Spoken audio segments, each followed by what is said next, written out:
Hello everyone, welcome to Sovereign IAS. आज के इस लेक्चर में पढ़ने वाले हैं इंटरनेशनल ऑर्गेनाइजेशन, जिसमें हम बात करेंगे डब्ल्यूटीओ की, आईएमएफ की, वर्ल्ड बैंक की, न्यू डेवलपमेंट बैंक की। ये क्या होते हैं, कैसे बनते हैं, इनकी वर्किंग क्या है, और थोड़ी थोड़ी इनसे रिलेटेड कुछ टर्म्स जानेंगे जो एग्जाम में पूछे जाते हैं। उसके बाद हम सॉल्व करेंगे इस टॉपिक से जितने पी क्यू आए हैं 2010 से लेकर 2025 के बीच में, उनको हम सॉल्व करेंगे। तो welcome to day 8 of economy UP prelims course 2026। जो पहली बार आए हैं उनको बता दें कि हम यूपीपीएससी प्रीलिम्स 2026 का एक कोर्स चला रहे हैं, जिसमें हम सारे सब्जेक्ट कवर कर रहे हैं टॉपिक वाइज, डिटेल वाइज। जिसमें हम क्या करते हैं, डेली टारगेट्स आपको प्रोवाइड करा देते हैं टेलीग्राम चैनल पे, डिस्क्रिप्शन में लिंक है, आप वहाँ पे ज्वाइन कर लीजिए। पीडीएफ भी आपको वहीं पे प्रोवाइड कराई जाती है। इससे पहले हमने सारे सब्जेक्ट खत्म कर चुके हैं, जैसे कि हमने पॉलिटी कर लिया है, फिर हिस्ट्री कर लिया है। हिस्ट्री के तीनों पार्ट हमने कर लिए हैं, एंशिएंट हिस्ट्री, मेडिवल हिस्ट्री और मॉडर्न हिस्ट्री। उसके बाद हमने स्टार्ट किया था ज्योग्राफी भी हमने कर लिया है, physical geography, Indian geography, world geography, UP special geography भी हमने इसमें किया है। फिर हम बात कर रहे थे कि इन्वायरमेंट की हमने 3 क्लासेस की हैं, बाकी क्लासेस आपके अपकमिंग डेज में बैकलॉग में है, वो कंप्लीट कर दी जाएंगी। फिर हमने स्टार्ट किया था साइंस हमने पूरा कंप्लीट कर दिया है, बस 2 लेक्चर बचे हैं, वो भी जल्दी आपको कंप्लीट कर दिए जाएंगे। उसके बाद हम स्टार्ट कर रहे हैं इकॉनमी में आज डे 8 है, और 2 दिन मैं पीछे चल रहा हूँ। एक दिन तो ऐसा हो गया था कि रिकॉर्डिंग चालू हो गई थी, बट क्या होता है कि ऑडियो मैंने ऑन नहीं कर रखा था, ठीक है, इस वजह से एक और डिले हो गया। ऑलराइट, तो ये कर रहे हैं। उसके बाद हम स्टार्ट करेंगे करंट अफेयर स्टार्ट करने वाले हैं। अगर पहली बार आ रहे हैं तो आप करंट अफेयर देखना चाहते हैं, पूरा डिटेल हम 1 साल का करंट अफेयर देखेंगे, और ये हम स्टार्ट करेंगे 1 सितंबर से। और 1 सितंबर से हम क्या स्टार्ट करेंगे, रिवीजन भी अपना स्टार्ट करेंगे, पहला रिवीजन, ठीक है। तो आइए चलते हैं आज के टॉपिक की तरफ, जिसमें हम बात करेंगे अपने डे 8 पे, जिसमें हम बात करेंगे पूरा, ये हमारा टारगेट है, जिसमें हम बात करेंगे डब्ल्यूटीओ, आईएमएफ, वर्ल्ड बैंक, कुछ रीजनल ब्लॉक्स हैं जैसे ब्रिक्स का न्यू डेवलपमेंट बैंक, उसके बाद AIB, Asian development bank, SAARC, RCP, CPTCP, ये क्या होते हैं, फिर कुछ एफटीएस देखेंगे। ऑलराइट, तो चलिए आज के इस टॉपिक को हम शुरू करते हैं, ठीक है। तो टॉपिक में आज ये है कि वर्ल्ड बैंक क्यों बना, आईएमएफ क्यों बना, राइट। तो ब्रेटन वुड्स सम्मेलन हुआ था 1944 में, जिसमें ये बात हुई थी कि वर्ल्ड वॉर 2 के बाद जितनी भी इकोनॉमी डिस्ट्रॉय हो चुकी थी, जो भी बैंकिंग सिस्टम था, सब कुछ डिस्ट्रॉय हो चुका था, वो फिर से ना बिगड़े, उसको करने के लिए क्या बनाया गया था, इन दोनों इंस्टीट्यूशन को बनाया गया था। और ये कहाँ से निकल के आया था, ब्रिटेन वुड्स जब सम्मेलन हुआ था 1944 में, वहाँ से ये निकल के आया था, ठीक है। दोनों ही बैंक निकल के आए थे। Alright, okay. तो ब्रिटेन वुड्स सम्मेलन हुआ था, उसमें बात हुई थी, राइट, ब्रिटेन वुड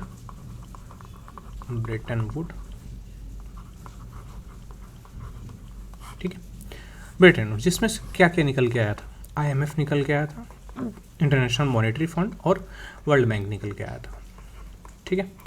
थोड़ी थोड़ी जानकारी हम लेते हैं कि वर्ल्ड आईएमएफ में कितने मेंबर हैं, कौन क्या है इसमें, फिर वर्ल्ड बैंक की देखेंगे, और बाकी हम इतनी डिटेल में नहीं जाएंगे कि एक्चुअली ये काम कैसे करते हैं, ठीक है। थोड़ी सी काम हम देखेंगे, इनके जो एंटिटीज़ हैं वो देखेंगे, बाकी हम डिटेल में कि एसडीआर कैसे इनका होता है, कोटा कैसे देखा जाता है, तो वो हमारे लिए इंपॉर्टेंट बिल्कुल भी नहीं है, ठीक है। एक्चुअली बताया जा सकता है, लेकिन वो no need to remember that. तो Bretton Woods conference 1944 held in New Hampshire USA, 44 allied nations attended, 44 allied nations ने अटेंड किया। 2 इंस्टीट्यूशन बनाए कि पोस्ट वर्ल्ड वॉर 2 के बाद ग्लोबल इकोनॉमी को रिबिल्ड करने के लिए। कौन कौन सी, इंटरनेशनल मॉनेटरी फंड, ठीक है, जिसमें बात ये करता है मॉनेटरी स्टेबिलिटी को। अभी क्या होता है आगे हम देखेंगे कि कैसे ये करता है। फिर देखते हैं आईबीआरडी, जिसमें बात होती है रिकंस्ट्रक्शन और डेवलपमेंट की, वर्ल्ड बैंक की। इसमें 2 ग्रुप बनते हैं, तो उसी ग्रुप को क्या बोलते हैं, वर्ल्ड बैंक ग्रुप बोलते हैं, ठीक है। इंडिया क्या था, फाउंडिंग मेंबर था किसका, डब्ल्यूटीओ का, सॉरी ये वर्ल्ड बैंक का। ऑलराइट, सीडी देशमुख वहाँ पे अटेंड करने गए थे, ठीक है। तो जो इंटरनेशनल मॉनेटरी फंड है, ये इस्टेब्लिश होता है 1945 में। हेडक्वार्टर कहाँ है, वॉशिंगटन, इंपॉर्टेंट है, याद रखिए, क्योंकि मैच द फॉलोइंग में आ सकता है, और पेयर वाइज में भी क्वेश्चंस आ सकते हैं। 190 मेंबर कंट्रीज है, प्लस पर्पस क्या है इसका, कि इंटरनेशनल मॉनेटरी कोऑपरेशन बनाए रखना है, exchange rate stability, provide balance of payment finance. ये क्या इसका मेन काम है, किसका, इंटरनेशनल मॉनेटरी फंड का। लास्ट क्लास में जब हम कर रहे थे इंटरनेशनल ट्रेड, तो उसमें हमने बात की थी बैलेंस ऑफ पेमेंट क्राइसिस की। तो हमने एग्जाम्पल दिया था श्रीलंका का, उसके बाद पाकिस्तान का। तो ये दोनों के पास क्या है, बैलेंस ऑफ पेमेंट जब क्राइसिस होती है तो इनको क्या, कहाँ से लोन मिलता है, तो इनको मिलता है आईएमएफ से, ठीक है। और ये भी कहा जाता है कि आप अपने आप में तभी हम लोन आपको देंगे कि जब आप स्ट्रक्चरल रिफॉर्म करेंगे, राइट। स्ट्रक्चरल रिफॉर्म परमानेंट भी हो सकते हैं, शॉर्ट टाइम के लिए भी हो सकते हैं, डिपेंड करता है, आगे हम देखते हैं, ठीक है। आईएमएफ लोन कैसे देता है, तो इनकी एसडीआर होता है, राइट, स्पेशल ड्राइंग राइट्स होते हैं, वो ऐसे इस बेसिस पे देखता है, राइट। जैसे कि एसडीआर एक क्या है, एक तरह का मेंबरशिप फी है, एक तरह का क्या है, मेंबरशिप फी है। अगर आपको आईएमएफ ज्वाइन करना है तो आप उसमें कुछ पैसे देंगे, कुछ फीस देंगे, जिसमें क्या होगा कि ये आईएमएफ क्या होगा, एक फंड होगा, आईएमएफ का एक फंड होगा, वो एसडीआर इसमें जाएंगे, ठीक है। एसडीआर क्या होता है, जितना ज़्यादा आप फंड देंगे उतनी ज़्यादा आपको क्या होगी, आपके पास वोटिंग राइट्स होंगे, ठीक है। वोटिंग राइट्स क्या होंगे कि जैसे कि किसी को पैसे दिलवाने हैं, किसी को लोन देना है, तो उसमें हामी भरना ज़्यादा, अगर आपके पास वोटिंग है, ज़्यादा शेयर है, तो आपके पास ज़्यादा वोटिंग राइट है, ठीक है। तो ये एसडीआर पे काम करता है। तो एसडीआर किससे रिलेटेड है, आईएमएफ से, स्पेशल ड्राइंग राइट्स, ठीक है।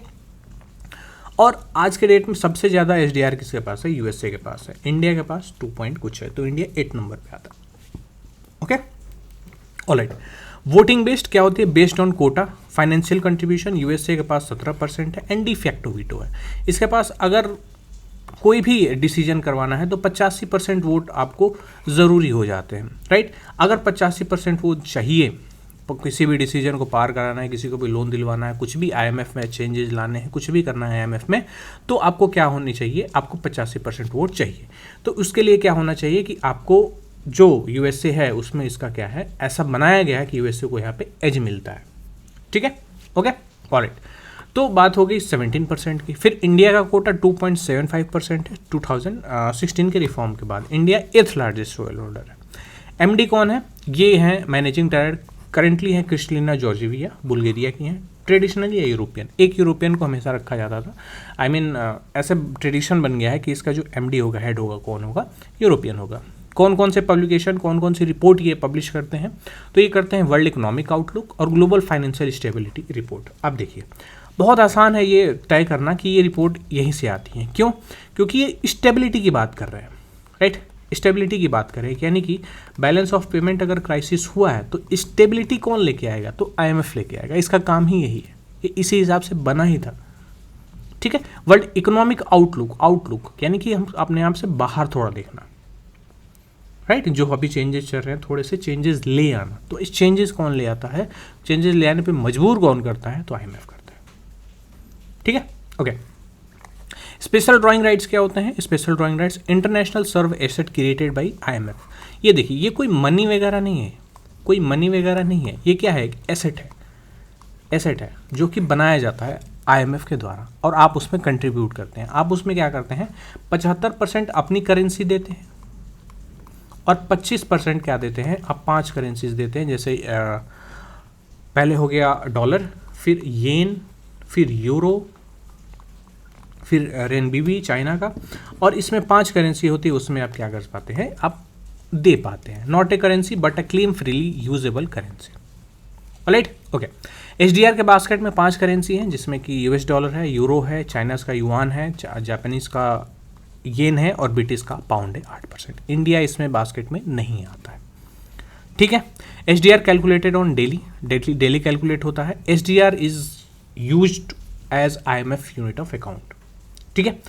अब आईएमएफ पैसे कैसे देता है, आईएमएफ 4 टाइप से पैसे देता है, और वो 4 टाइप से अगर आपको लोन लेने हैं, 4 टाइप की फैसिलिटी वो प्रोवाइड कराता है। चारों टाइप में आपको कंडीशंस अलग अलग दी जाती हैं।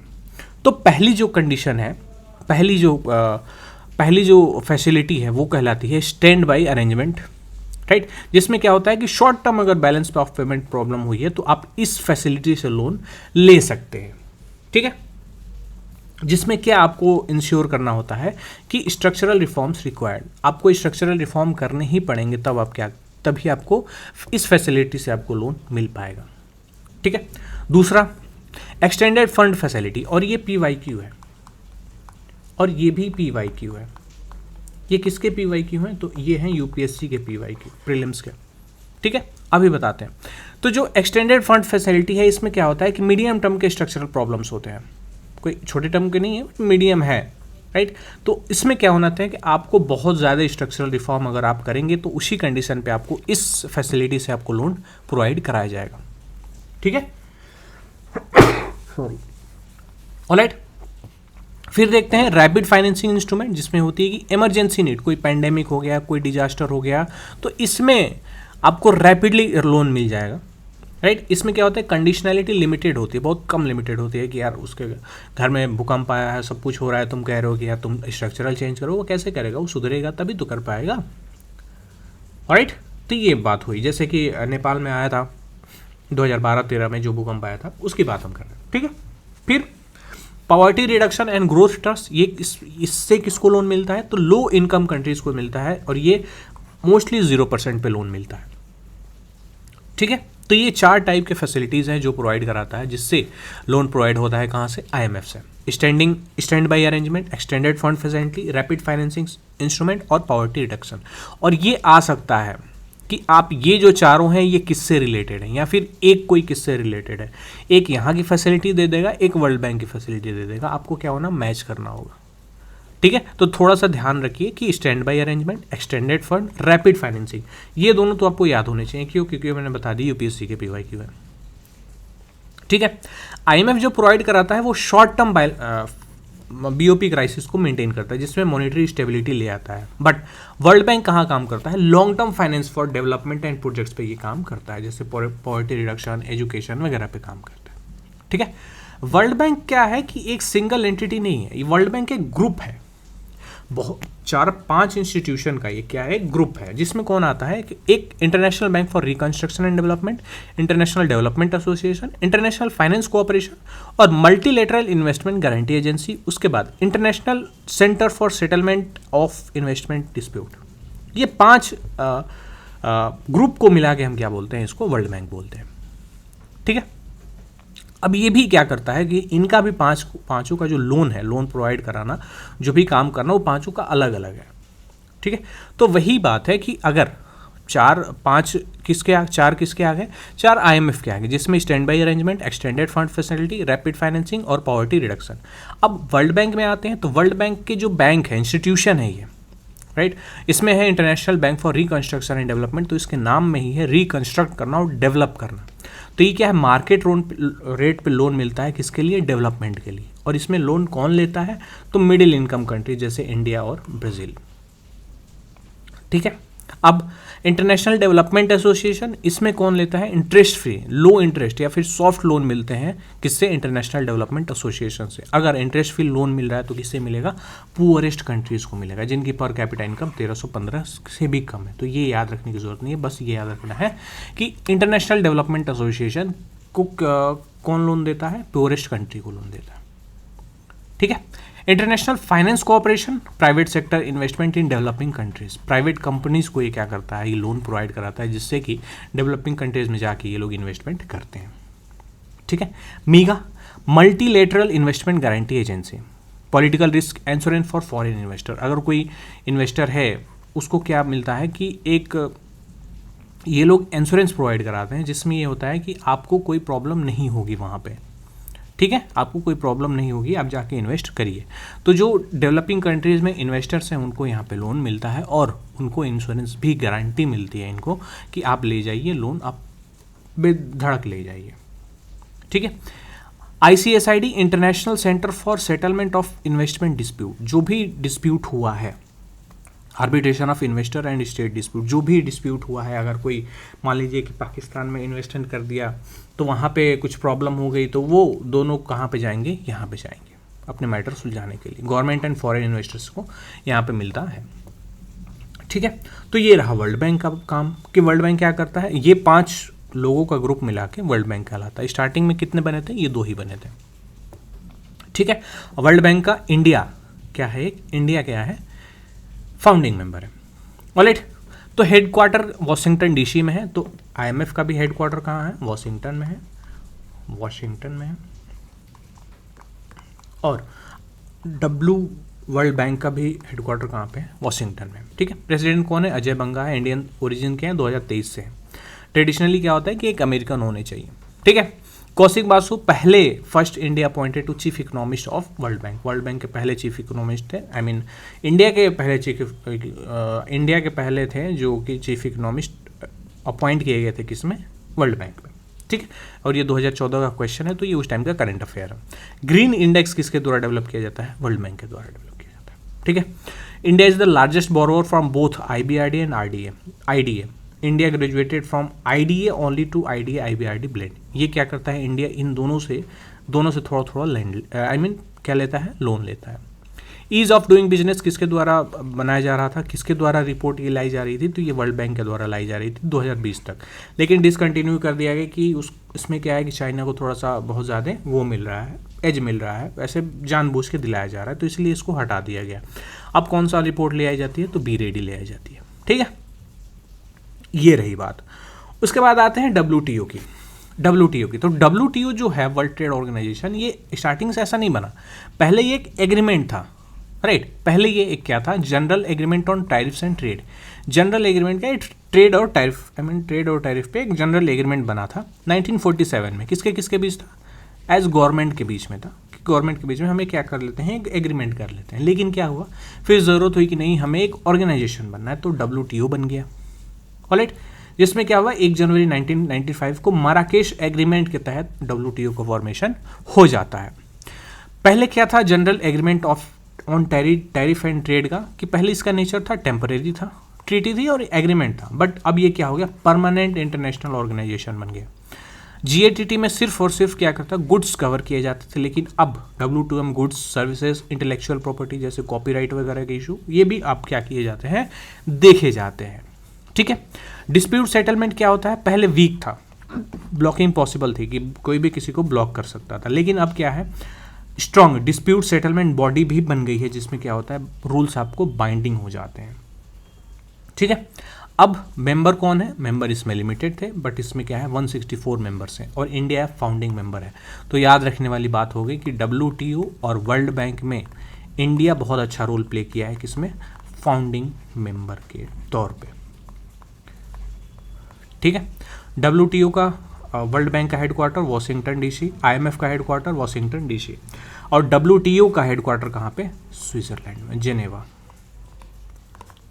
ऑलराइट, ठीक है, ओके। तो डायरेक्टर जनरल कौन है इसकी, इनकी डायरेक्टर जनरल निगोची ओंकोचो इवाला, नाइजीरियन है, फर्स्ट वुमेन है और फर्स्ट अफ्रीकन है डायरेक्टर जनरल 2021 से। डिसीजन मेकिंग क्या है, यहाँ पे कंसेंसस बेस्ड है, राइट, कि सब पे कंसेंसस बेस्ड हो रहा है कि नहीं, समन्वय स्थापित हो रहा है कि नहीं सबके बीच में। जैसे कि IMF और वर्ल्ड बैंक में क्या था कि आपके पास बहुत ज़्यादा वोटिंग राइट कब मिलेंगे, जब आपका उसमें शेयर बहुत ज़्यादा है, लेकिन इसमें क्या है, कंसेंसस बेस्ड है, right, which used weighted voting power क्या मिलती है, ठीक है। कुछ प्रिंसिपल हैं इसके वर्ल्ड बैंक WTO के, most favoured nation, equal treatment to all WTO members, फिर नॉन डिस्क्रिमिनेशन। कुछ एक्सेप्शन है किस पे, MFN पे, मोस्ट फेवर्ड नेशन पे, FTAs RTAs are allowed exceptions, India और आसियान का FTA। अब देखिए जो भी FTA वगैरह होता है तो वो इन सब से बाहर होता है, क्यों, वो बाइलेटरल होता है, ये क्या होता है, बाइलेटरल होता है, ठीक है। तो बाइलेटरल और फ्री ट्रेड एग्रीमेंट, इन सब से WTO की डिटेल से ये बाहर आते हैं, ऑलराइट, ओके। तो WTO के तीन पिलर हैं एग्रीमेंट से, क्या कौन कौन से, ट्रिप्स एग्रीमेंट और एग्रीमेंट ऑन एग्रीकल्चर। तो पहला ट्रिप्स का फुल फॉर्म है trade related aspects of intellectual property rights. जो भी पेटेंट हम कराते हैं, कोई मेडिसिन का पेटेंट है, कोई डिज़ाइन का, कोई इमेज का, कुछ भी का पेटेंट है, उसकी बात होती है। कॉपीराइट की इशू होती है, जैसे किताबों का कॉपीराइट होता है, म्यूजिक का कॉपीराइट होता है, वीडियो का कॉपीराइट होता है, राइट। ट्रेडमार्क होते हैं, GI टैग्स होते हैं। India committed to Doha development agenda. तो ट्रिप्स जो एजेंडा था उसकी बात कहाँ पे हुई थी, दोहा डेवलपमेंट एजेंडा में। तो इंडिया क्या करता है, कमिट है कि हम क्या करेंगे, जो अपनी IPR पॉलिसी बनाएंगे, इंटेलेक्चुअल प्रॉपर्टी राइट पॉलिसी जो हम बनाएंगे, उसमें हम क्या करेंगे, इन सब चीज़ों को खासा ध्यान रखेंगे कि पेटेंट का भी ध्यान रखें, कॉपीराइट का भी ध्यान रखें कि किसी की कॉपीराइट वायलेट ना हो, ट्रेडमार्क किसी का ना चुराया जाए। GI टैक्स को हम बात करते हैं, इसकी बात की गई थी ट्रिप्स में। Trade related investment measure, trade related investment की बात हो रही है यहाँ पे, जैसे rules on investment policy that distort trade local content requirements banned. Alright, इसमें ट्रेड की बात की गई है। फिर आते हैं एग्रीमेंट ऑन एग्रीकल्चर, जिसमें बहुत ज़्यादा हो हल्ला मचा हुआ है। जैसे फार्म की सब्सिडीज क्लासिफिकेशन इसमें आती है एग्रीमेंट में। जैसे ग्रीन बॉक्स जिसमें सब्सिडी अलाउ की जाती है, ब्लू बॉक्स में सब्सिडी अलाउ लिमिटेड रखी जाती है, एम्बर बॉक्स में आपको सब्सिडी कम करने के लिए कहा जाता है। जो इंडिया की एमएसपी है वो कहाँ पे फॉल करती है, तो एम्बर बॉक्स में फॉल करती है। कैसे? हम क्या करते हैं, हम एग्रीकल्चर में सब्सिडी प्रोवाइड कराते हैं और सब्सिडी प्रोवाइड कराने के बाद वो मार्केट को हम चीप, वो प्रोडक्ट को हम चीप बना देते हैं। जैसे शुगर केन हुआ, चीप बनाने के बाद हम क्या करते हैं, फॉरेन मार्केट्स में डंप कर देते हैं, जिससे क्या होता है कि हमारी जो चीज़ें होती हैं वो बहुत सस्ती हो जाती है। ठीक है, ओके, ये बात हुई। WTO forbids quantitative restrictions on trade. WTO जो है वो क्वांटिटेटिव रेस्ट्रिक्शन को मना करता है। Country should use tariff, transparent tariff use करना चाहिए instead of quota to regulate imports. ठीक है, दोहा राउंड की बात करते हैं। तो दोहा राउंड जो है ये क्या हो गया था कि स्टॉप हो गया था। क्यों? क्योंकि ये एक ऐसा डेवलपमेंट था कि जिसमें ये डेवलपिंग नेशन कुछ और चाहते थे और डेवलप्ड नेशन कुछ और चाहते थे, जिसकी वजह से इनके बीच में एग्रीमेंट बन नहीं पाया। तो क्या हो गया, ये खत्म हो गया था। राइट, तो ये कब लॉन्च हुआ था? तो लॉन्च हुआ था 2001 में कतर में। Focus on developing country concerns, agriculture की सब्सिडी, मार्केट का एक्सेस, टिप्स, पब्लिक हेल्थ, इसी को हम क्या बोलते हैं, दोहा डेवलपमेंट एजेंडा बोलते हैं। ठीक है, style due to disagreement between developed and developing countries on agriculture subsidy, agriculture subsidy पे बात फंस गई। डेवलप्ड नेशन चाहते थे कि डेवलपिंग नेशंस को सब्सिडी नहीं देना चाहिए, लेकिन डेवलपिंग नेशंस का कहना है कि अगर हम सब्सिडी नहीं देंगे तो हमारे फार्मर सर्वाइव नहीं कर पाएंगे। राइट, इसी पे बात बन नहीं पाई। लेकिन इंडिया की जो नेशनल IPR पॉलिसी है वो रिआइटरेट करती है कि इसको, दोहा डेवलपमेंट एजेंडा को और ट्रिप्स को। ठीक है, ऑलराइट, ओके। फिर बात करते हैं न्यू डेवलपमेंट बैंक की। ये किसका बैंक है? ये ब्रिक्स का बैंक है। ठीक है, ये ब्रिक्स का बैंक है। ब्रिक्स में कितनी कंट्रीज? 5 कंट्री, ब्राज़ील, रसिया, इंडिया, चाइना और साउथ अफ्रीका। ऑलराइट, लेकिन फिर बाद में क्या होते हैं, कुछ नए मेंबर ऐड किए जाते हैं। कौन कौन से किए जाते हैं? तो Bangladesh, UAE, Egypt, Uruguay join करते हैं। ठीक है, कब बना था? तो 2014 में बना था। राइट, 2015 से ये काम अपना शुरू कर रहा है। हेडक्वार्टर कहाँ पे है? हेडक्वार्टर शंघाई में है, चाइना में। ऑलराइट, कैपिटल क्या है? 100 बिलियन ऑथराइज है। Equal contribution by 5 founders, 10 billion is subscribe, यानी कि सब ने बराबर बराबर का 20-20 बिलियन का दिया था। लेकिन अब क्या हो गया, अब इसको थोड़ा सा वो कर दिया गया है, 18 बिलियन अब हो गया, डाइल्यूट कर दिया गया है। अब इनसे भी पैसे लिए गए हैं। ठीक है, पर्पस क्या है? इंफ्रास्ट्रक्चर को फंड करना, सस्टेनेबल डेवलपमेंट को फंड करना। कहाँ पे? ब्रिक्स में, ब्रिक्स की कंट्रीज में और इमर्जिंग इकोनॉमीज में। ऐसा नहीं है कि सिर्फ और सिर्फ ब्रिक्स का ये बैंक है। ठीक है, करंट के प्रेसिडेंट कौन है? तो करंट के प्रेसिडेंट है दिलीमा रूसुफ, ब्राज़ील के हैं। इंडिया के केवी कामत यहाँ इसके पहले प्रेसिडेंट थे। ठीक है, ब्रिक्स की समिट देख लेते हैं। तो ब्रिक्स की जो समिट है, वो 15th वाली हुई थी 2023 में साउथ अफ्रीका में, 16th वाली हुई थी रशिया में, 16th वाली हुई थी रशिया में 2024 में, और 17th वाली हुई थी ब्राज़ील में 2025 में, और 18th वाली हुई थी इंडिया में होगी 2026 में। कब? सितंबर में, 11 से 13 सितंबर के बीच में। ऑलराइट, अब तो ये हो गया हमारा न्यू डेवलपमेंट बैंक, यानी कि ब्रिक्स समिट होगी। ब्रिक्स न्यू डेवलपमेंट बैंक किसका बैंक है? ब्रिक्स का बैंक है, और ये PYQ है। ऑलराइट, फिर बात करते हैं Asian infrastructure investment bank, AIIB। कहाँ पे इस्टेब्लिश किया गया है? तो हेडक्वार्टर कहाँ पे? बीजिंग में है। चाइना ने किसने प्रपोज किया था? तो शी जिनपिंग ने 2013 में प्रपोज किया था। अब तक इसमें कितने मेंबर हैं? तो 109 मेंबर हैं। India second largest share holder है इसका। फोकस क्या है कि इंफ्रास्ट्रक्चर डेवलपमेंट करना है एशिया में, जिसमें हम ट्रांसपोर्ट की बात करेंगे, एनर्जी को अच्छा बनाएंगे, टेलीकॉम को, अर्बन डेवलपमेंट को अच्छा बनाएंगे। राइट, इसमें ये देखा गया है कि चाइना का ये जवाब है USA और जापान लेड जो डोमिनेटेड बैंक है। कौन कौन से? वर्ल्ड बैंक और एशियन डेवलपमेंट बैंक। ठीक है, ओके। फिर देखते हैं G20 में कितनी countries? 19 countries plus EU plus African union, 11 entities हैं। 80% ग्लोबल GDP को ये क्या करती हैं? रिप्रेजेंट करती हैं। G20 बहुत बड़ी ऑर्गेनाइजेशन है। फिर बात करते हैं पर्पज़ क्या है इनका? इंटरनेशनल इकोनॉमिक कोऑपरेशन बनाए रखना है, फाइनेंशियल रेगुलेशन करना है, और ग्लोबल इकोनॉमिक गवर्नेंस को मेंटेन रखना है। ठीक है, इंडिया में जो G20 समिट हुई थी वो 18th वाली हुई थी। कहाँ पे? न्यू दिल्ली में, सितंबर 2023 में। थीम क्या था सबको पता है, one earth one family and one future. 12वीं समिट कहाँ हुई थी? तो हैम्बर्ग में हुई थी 2017 में, और ये PYQ था उस टाइम का। 13 वाली अर्जेंटीना में, 14 वाली जापान 2019 में। अफ्रीकन यूनियन परमानेंट मेंबर बन जाता है कब? G20 का मेंबर बन जाता है 2023 में। तो अफ्रीकन यूनियन अब क्या हो गया है, इसमें ऐड हो गया है। ठीक है, तो ये बात रही। कुछ IPR पॉलिसी देखते हैं कि इंडिया की जो IPR पॉलिसी है उसमें क्या बातें हुई हैं, जिसमें ये कहा गया है कि दोहा डेवलपमेंट एजेंडा को रीआइटरेट किया गया है, ट्रिप्स एग्रीमेंट को रीआइटरेट किया गया है, किसके अंदर? WTO के अंदर। नोडल एजेंसी कौन है, ये इसकी बात IPR पॉलिसी देखता कौन है 2016 की?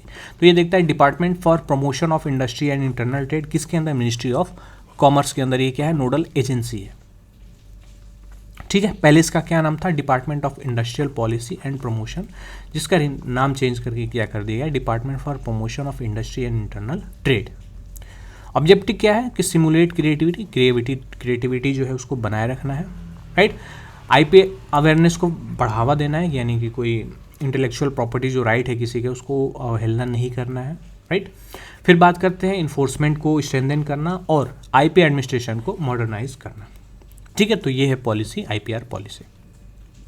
ठीक है, कुछ ऑर्गेनाइजेशन देखते हैं, जैसे अंगटाड का हेडक्वार्टर कहाँ पे? जिनेवा में। ADB एशियन डेवलपमेंट बैंक का हेडक्वार्टर मनीला फिलीपींस में। वाइपो का जिनेवा में। International labour organisation Geneva. Food and agriculture organisation Rome. UNDP New York. और ये सब किसके हैं? ये सब हैं किसके? UN के। ठीक है, ऑलराइट। तो ये कुछ बातें रहीं, और आगे बढ़ते हैं। तो हमारे जो क्वेश्चंस हैं उसको देख लेते हैं। तो green index has been developed by, green index किसके द्वारा डेवलप किया गया था? तो अभी हमने देखा था ये किसके द्वारा? वर्ल्ड बैंक के द्वारा। ठीक है, first Indian appointed as chief economist of the world bank in September 2012। तो ये कौन थे? कौशिक बासु थे। तो ये क्या है उस टाइम का? PYQ है, आई मीन करंट अफेयर है। फिर बात करते हैं, as president of WTO Pascal Lamy was replaced by. Pascal Lamy को किसने रिप्लेस किया? तो ये किया था रॉबर्टो एजोटो ने। ठीक है, तो ये उस टाइम का भी क्या है? करंट अफेयर है। ठीक है, तो बस that's all about this today, और इसके बाद हम कल के लेक्चर में मिलेंगे जिसमें हम बात करेंगे Day 9 की। तो thank you so much everyone. इसकी PDF ऑलरेडी अपलोडेड है टेलीग्राम चैनल पे, आप जाके ज्वाइन करके देख सकते हैं। इस चैनल पे जाके प्लेलिस्ट चेकआउट कर सकते हैं, जिसमें सारे सब्जेक्ट्स हमने डिटेल में करी हैं। कुछ के प्लेलिस्ट हमने सेपरेट भी बनाए हैं और कुछ की इसी कोर्स में इंक्लूडेड है। आप इंस्टाग्राम पे भी आप मुझे फॉलो कर सकते हैं। तो मिलते हैं कल के लेक्चर में, तब तक के लिए thank you so much everyone, bye bye, take care and पढ़ते रहिए।